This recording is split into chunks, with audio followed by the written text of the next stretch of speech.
"You're just a poor old fool, Dad," my son laughed, looking at my worn-out jacket. He leaned back in the chair, phone in hand, recording himself for some social post. The sound of his laughter echoed in the dining room, sharp, careless, and cold. I looked at him for a long second, not angry, just quiet. He had no idea how much that laugh sounded like my father's once did. The same laugh that used to cut through me when I was young and broke. Marcus was my only son, 28, sharp jawline, smooth brown skin, neat dreadlocks tied behind his head. He had my wife's eyes, bright, amber, and proud, but somewhere along the way, he'd forgotten what humility looked like. He was wearing designer everything, gold chain, spotless sneakers, a fitted white t-shirt that probably cost more than my week's groceries. "Dad, seriously," he said, scrolling through his phone with a smirk. "You can't go out dressed like that. You look like you shop from the donation box." I smiled faintly, brushed a bit of dust off my old brown jacket. "It's comfortable," I said quietly. He snorted. "Yeah, comfortable and broke." His girlfriend sitting beside him giggled softly. She was young, barely 25, with long straight hair dyed chestnut, glowing brown skin and nails that shimmered under the light. I'd met her twice before. Pretty girl, but I could see it in her eyes. She was here for the image, not the man. I didn't say anything. I simply turned to pour myself a cup of coffee. My hand didn't even tremble. When you've been poor, truly poor, nothing about humiliation surprises you. It just reminds you how fragile pride can be. Marcus picked up his phone and aimed it at me again. "Yo, check it out," he said to the camera. "My dad still wears the same jacket from high school. OG vintage or just broke chic?" I didn't even turn around.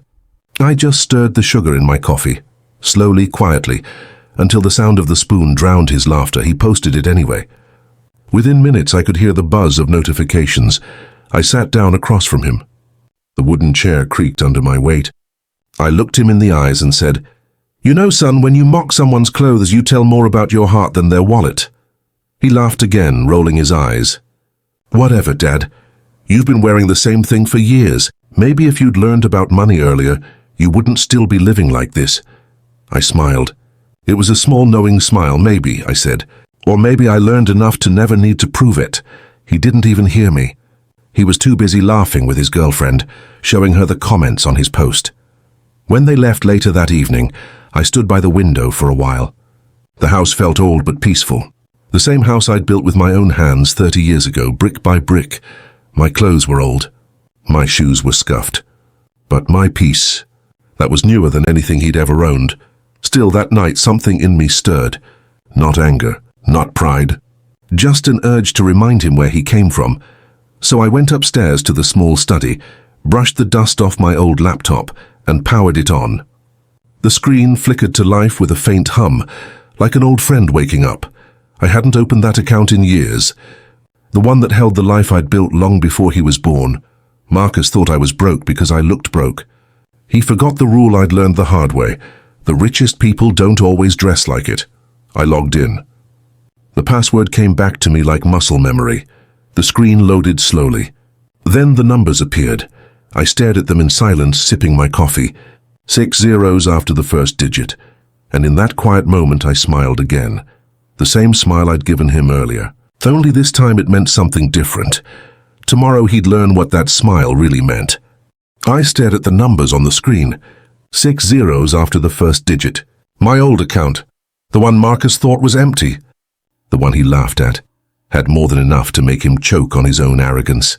I took another sip of coffee, letting the hum of the laptop fill the silence. My hands were steady, my heart calm. I could hear the faint ticking of the kitchen clock, slow and measured, marking time as if even it knew what was coming. Marcus had never understood patience. He thought life was a sprint. He thought money was just a game you flaunt to get attention. Tonight, he would learn something different. The next morning he came bounding down the stairs in his sneakers, backpack slung over one shoulder, phone already in hand. He had no idea what waited for him. I was at the table, quiet, dressed in the same worn jacket and faded shirt he mocked yesterday. My coffee steamed in the morning light, the aroma strong and grounding. "Morning, Dad," he said, leaning against the doorway. "Check out this new filter I found. It makes you look ancient in photos." I smiled faintly. a calm I'd perfected over decades of disappointment. "Sit down, son," I said. He froze for a second, not because of my voice, but because I had a laptop open in front of me. The screen gleamed under the morning sun. "What? What is that?" he stammered. "Just something old I thought I'd check," I said casually, as if it were any other morning. He sat, eyes wide, curiosity and amusement mixing on his face. "Wait, is that your bank account?" I nodded, letting the silence hang between us. Silence is heavier than any shout. Silence makes people wait. Silence makes them think. He leaned closer, squinting at the screen. "No, that can't be right." I didn't answer. I didn't have to. The numbers spoke for themselves. The account balance, bold and undeniable, was displayed clearly. Enough to buy his fancy car 3 times over. Enough to cover his tuition, all the vacations he bragged about, every gadget he flaunted. His mouth opened, then closed. Opened again. Words wouldn't come. Ava's laugh from last year echoed in my mind, the one she used when she mocked my hand-me-downs. Marcus's own voice, light and sharp, now caught somewhere between shock and disbelief. I leaned back in my chair, a quiet smile playing on my lips. "Funny thing about money," I said softly. "It doesn't need to shout. People just assume what they see." He sat frozen. The phone slipped from his hands, clattering against the hardwood floor. He bent down to pick it up but didn't move his eyes from the screen. "Dad, how is this possible?" His voice shook. Not loud, not commanding, just small, vulnerable. I folded my hands on the table. "Years of work, Marcus. Work you never saw because you thought it was all in the clothes I wore, the furniture I bought, the old car in the driveway." He swallowed hard, his chest rising and falling fast. "But you never said anything." I shook my head slowly. "I never needed to. You learned what you needed from your own assumptions. And sometimes assumptions teach better than lectures." He stumbled back a step, finally realizing that his judgment, his mockery, had been blind. That his arrogance had made him small in a room he thought he owned.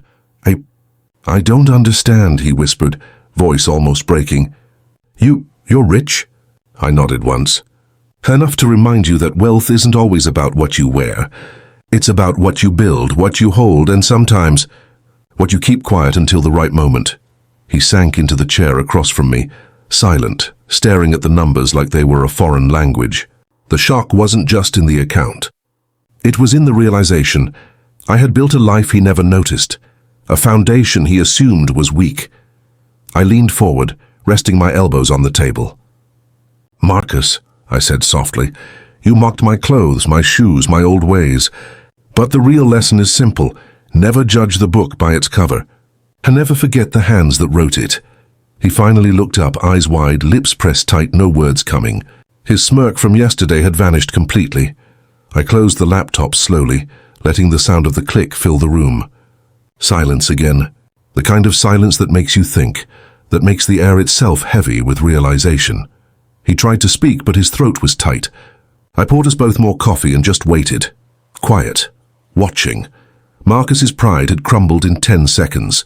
10 seconds of seeing the truth, the numbers, the work.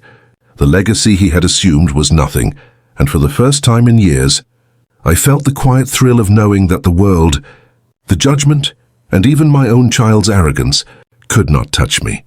Not anymore. He looked at me finally, voice trembling. "Dad, I didn't know."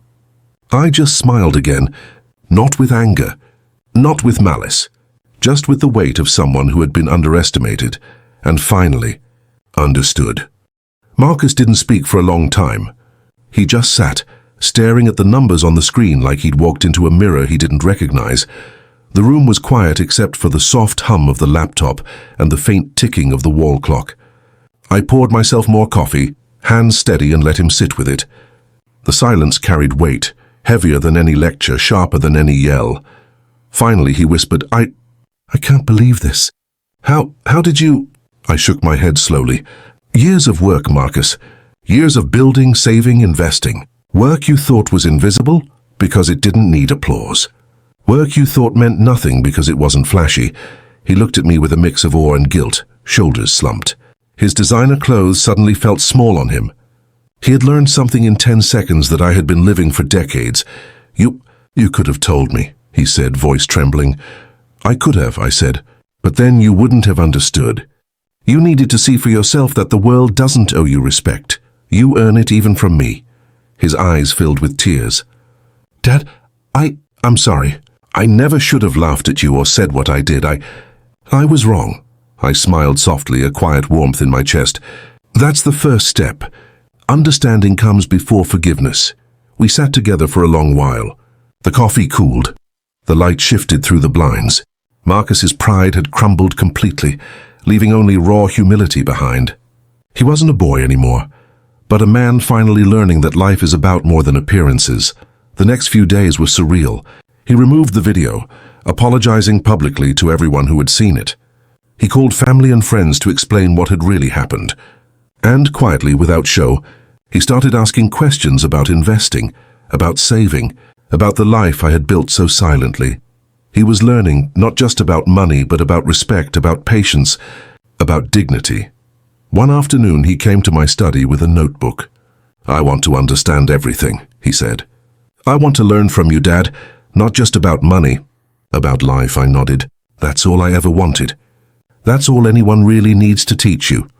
We worked together page by page, number by number, until the sun had set and the house glowed golden in the evening light. He asked questions. I answered. Sometimes I told stories of my own youth, of mistakes, of pride misplaced, and slowly I saw the boy who mocked me fade, replaced by a man who understood the value of patience, humility, and quiet strength. One night, I stood by the window, looking out at the street. The world outside was still busy, still rushing. Inside, though, there was a new quiet, a respect that hadn't existed before, earned not by shouting or threats, but by letting reality speak louder than words.